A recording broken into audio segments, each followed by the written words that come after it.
ప్రొద్దుటూరు పెన్నా నది ఒడ్డున వెలసి ఉన్న శ్రీ అయ్యప్ప స్వామి దేవస్థానం నందు ఆదివారం ఉదయం లక్షార్చన మహోత్సవం అంగరంగ వైభవంగా నిర్వహించారు. మాల ధారణ చేసిన స్వాములు పెద్ద ఎత్తున లక్షార్చన మహోత్సవంలో పాల్గొన్నారు.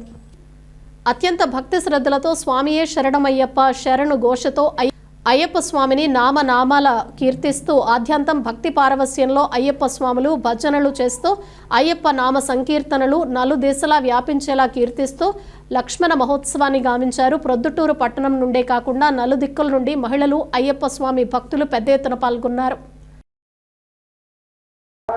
స్వామి శరణమయ్యప్ప స్వాములు ఈరోజు 30/11/2025 అయ్యప్ప స్వామి దేవాలయంలో లక్షార్చన కార్యక్రమం జరిగినది. ఈ కార్యక్రమం నందు లక్షార్చన మరియు స్వామివారి అభిషేకము మరియు గణపతి హోమము, లక్ష్మీ హోమము, వెంకటేశ్వర స్వామి హోమము, సుబ్రహ్మణ్యేశ్వర స్వామి హోమము, శాస్త్ర హోమము, పూర్ణాహుతి జరిగినది. కావున భక్తాదులు వారు వచ్చి అందరూ ప్రసాదం స్వీకరించినారు. వారికి అందరికీ దాదాపు మేము 50,000 మందికి వసతి సౌకర్యం కల్పించాము. ఈ వసతి సౌకర్యంలో భక్తాదులందరూ